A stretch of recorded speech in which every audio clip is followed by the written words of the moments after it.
Hello. हाँ ससुर जी, अरे हम आपकी बेटिया बहुत परेशान हो गए, जान ला दिमाग नाम कोनो चीज आइए ना इन्हें। अरे दमाजी आप हाथ मांगे रहे, दिमाग के ते कोनो बातें ना भरे।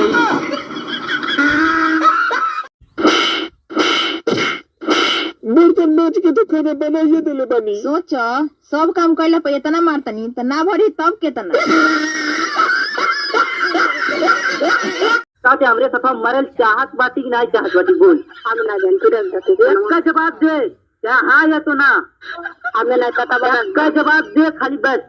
नीलू हम एकदम पागल हो गेली रे। चलो हमारा शादी अच्छे से ये ताव का पावत है, फ्रिज पावत है, चला ठंडा पानी पीने मजा है, दो चक्का गाड़ी पावत है, चला साथ से घूमे हुए, बहुत लंबा के बेट पावत है, ये अब तो मजा है।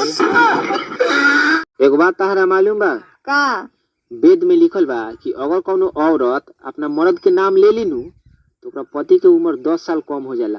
जोरे गिर धरिया।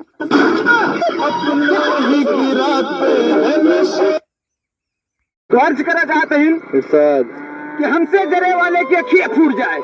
जी हाँ, हमसे जरे वाले के अखियाँ फूट जाए और जो वीडियो लाइक न करे उसके सेटिंग छूट जाए।